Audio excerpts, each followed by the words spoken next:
啊！恭喜大家！哎，恭喜我自己啊！就是我现在瘦了10公斤啦！哎呀，30天的时间呢，我瘦了10公斤啊！利用呢非常不科学的方法，利用呢非常这个危险的方法，利用了非常让大家匪夷所思的方法啊！其实也没什么，就是少吃多动啊。那但是我今天吃这餐呢，你们看到这一餐我家牛排真的是把我害惨了，因为我录影片的这个当下是第29天，吃呢是昨天晚上，那个是什么？第28天的事嘛。结果怎么样？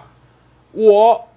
忘记算时间了。你看明天就第30天，所以明天早上的体重是非常重要。我昨天还跑去吃到饱，我昨天早上起床的时候是100.4啊，那结果吃完了之后。尴尬啦，103.4，哎呀，整整几公斤，3公斤，对不对哈？啊，我就完了，那我只剩下2天的时间，就是今天跟明天，所以我非常的紧张啊。那今天早上起床了，也胖了，就是101.5哈。今天早上起床，我就赶快去运动啊，就是去爬山。我这一次大部分就是使用爬山，然后爬山下来之后呢，哎呀，赶快测一下体重啊，加上上厕所等等的，99.3，哎呦，有点安慰啊，开心。但是最重要就是我今天也要吃很少啊，坦白讲要吃很少，可是还是要喝水，喝水会排掉了哈。那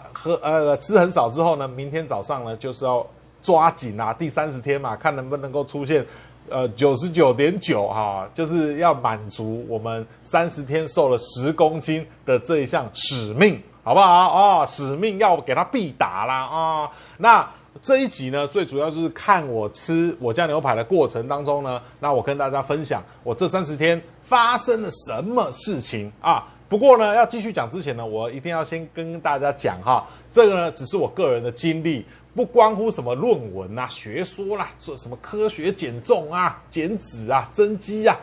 都完全无关哈。这就是我个人现在目前所使用的方法，诚实的公开。让大家知道，你只能作为一个故事听一听就好啊，也不要去操作哦，就是不要操作，因为我这一次是就是使了洪荒之力啦，就是非常的有决心啊，就是不成功便成仁呐，就是非成功不可啊，退此一步啊，死无葬身之地的那种心情下去做过这30天的哈，要不然你说我减脂，我跟你讲，我1年365天，天天都在减脂，只不过过去这30天啊，我刚好成功了，这样，所以呢，才有这个机会做成影片啊，跟大家吹牛一下哈。所以记得我接下来讲的，虽然都是我经历的事实，但是请大家不要跟着操作哈，只能说你如果说觉得可以对比一下你目前用的方法，然后跟市面上那么多的方法，然后你把它这个取之于社会啊，用在自己身上啊。如果你也有更有效的方式，或者是对你来讲有效的方式，你也可以像熊熊一样把它分享出来跟大家讲，这样子哈，让大家自由去选择。我不是唯一正确的，甚至我有可能是错误的，但是其他的方法他们也不一定全是正确的，他们也有一些盲点存在。好，首先呢，我们就开始因为我做了一些笔记哈，所以呢，就可能要用念的跟大家讲我一些心得，把它写出来，跟一些数据哈。好，越吃越少，那是一个过程啊，因为我这一次呢是执行了多运动，然后少吃的过程嘛，所以你变成运动量即便很高，也要吃的少少的哈。所以我有一个心得跟大家讲，就是越吃越少，那是一个过程，而不是一开始就吃的很少。但是呢，都会一直在一种我觉得自己吃这样很少了的心理状态。这个在讲什么？一开始我在减的时候，就是在预备要减的时候，我已经觉得我这样吃很少，怎么都不会瘦。我讲的是我开始之前的这个几个月啊、几天啊，就是这一次疫情以来啦，就从2月份嘛，1月底2月份开始，我觉得我这样吃很少，我已经很控制了怎么我的体重还是一直往上，或也没有一直往上，就是一直维持在110、112这之间在跳动，这样怎么都不会下降。我已经觉得我吃很少，但是其实我的吃很少，一天可能是半只鸡，或者是10颗蛋，或者是豆腐的话，大概是1.2公斤的豆腐哦。我可以一天吃1.2公斤的豆腐，然后或者是2000cc 的豆浆，对我来讲，我都觉得拜托我那么快那么大只吃这些就本来就是算少了，好不好？而且我也没有饱啊，我已经算很客气了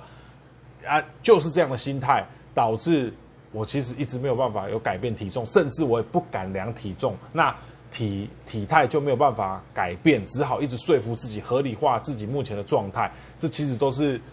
我后来选择修正的啊，我不会去说我这样对或不对，然后来告诉大家哦，所以所有人是对或不对，我只能说对我自己来讲，我发现我真的需要修正。经历过这一次的30天之后，但是这个越吃越少的过程，后来我就发现说，其实我还可以吃得更少，我再吃少一点，越来越少，越来越少。当然少到最后，我昨天也发生了，就是真的因为吃太少，导致我体力已经丧失了，然后精神状态就是非常的不好，确实有哈。所以呢，就是一直测试自己的极限在哪里，然后再已经太过于低于极限了，那就赶快再稍微往上拉起来啊，类似这个意思啊。好，再来呢，我在那个运动的部分呢，就是我因为看了阿诺他建议每个人每天可以做500下卷腹，你知道吗？然后我就开始天天做卷腹，可是我一直忘记我自己的核心肌肉其实也没有非常强哈，然后又不够正确的姿势吧，或许是这样啊，那就导致什么呢？我一直这样连续做每天分组做一起床就做，一组做15下到30下，做满300下，如此连续约7天后，我出现我右脚脚趾头就右脚的脚趾头发麻。我上网一查，这是脊椎受伤的症状，我马上停止哈。后来脚趾头就真的好了哈。那这个时候呢，我就也开始思考，我的体重已经太重了，体重太重已经造成我非常严重的，我甚至你看导致我没办法运动啊。那就算我看起来很壮，但是其实身上还是有一些零零杂杂的问题，所以我会觉得我觉得我应该要减重，就算看起来会变成太瘦也没关系。但你看我现在瘦10公斤，看起来还是胖胖的，还是没有办法达到看起来太瘦嘛，对不对？那 OK 啊，所以我现在回头看有的时候我自己在110公斤的时候的想法呢，你想太多了哈。好，然后呢，接下来怎么吃？我发生了哪些吃东西的问题，好不好？过去这30天来，我一共吃了5次吃到饱，所以你看等于平均6天会有1次吃到饱，是不是？听起来是蛮爽的哈。但是呢，这时间点并不是分散在每一周，不是不是，而是集中在第1周和第3周以及第4周，就第1周呢有2次然后第3周有2次第4周有1次第4周的那1次就是你现在正在看的这个影片我正在吃这样子那我每一次去吃呢，都是吃到饱的食量，我是没有保留的狂吃但是我会挑蛋白质吃好吃满，而且我会极少的吃甜糖或碳糖会吃的比较少，碳水化合物会稍微比较少，然后甜食呢也会比较少，但是都会有也只吃少量的果糖。少量果糖意思就是我吃比较少的水果，就是我去吃到饱的时候，我也不一定会吃很多水果。你现在看到的影片，待会如果出现那个吃水果，因为有葡萄柚算是我这5次吃到饱以来吃最多的1次水果，其他都只是吃个几片1-2片而已跟大家分享接下来呢，我在过去30天当中呢，应该有很多人关心我有没有断食吧来，过去30天当中，我其中有5天是采取黑咖啡水断食，就是只有喝黑咖啡跟水，就是几乎零热量也是所谓的就是不让胰岛素波动，让胰岛素零波动的这种状态，并且没有任何的热量摄取，就是完全不吃其他的固体食物而且其中的4天就是从第1天到第4天，也就是说我开始的那一天呢我先去吃这个吃到饱吃到饱之后吃饱了开始断食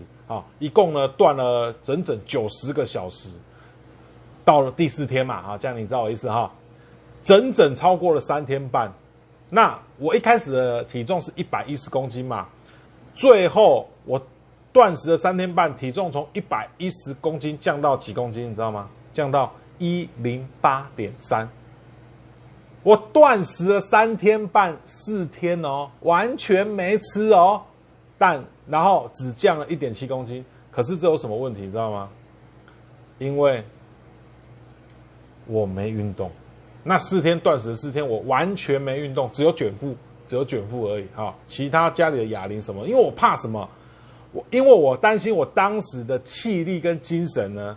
是不足以进行爬山的运动。这是很直观的联想嘛。我都没有吃，然后去爬，第1天可能可以，但是下山会太饿啊，就会破坏我想要以断食来这个减重的这一个策略嘛，就是你太饿的话，就会破坏计划啊，这样子。所以呢，运动量就是明显过少，所以这说明了运动量太少，根本就算你少吃，你也没办法收效很显著啊，这样。所以呢，后来我就进入了减少进食的阶段，这个呢，就真的是开始配合上接上我愿意做的节奏了哈。我吃的很少，也避免了不适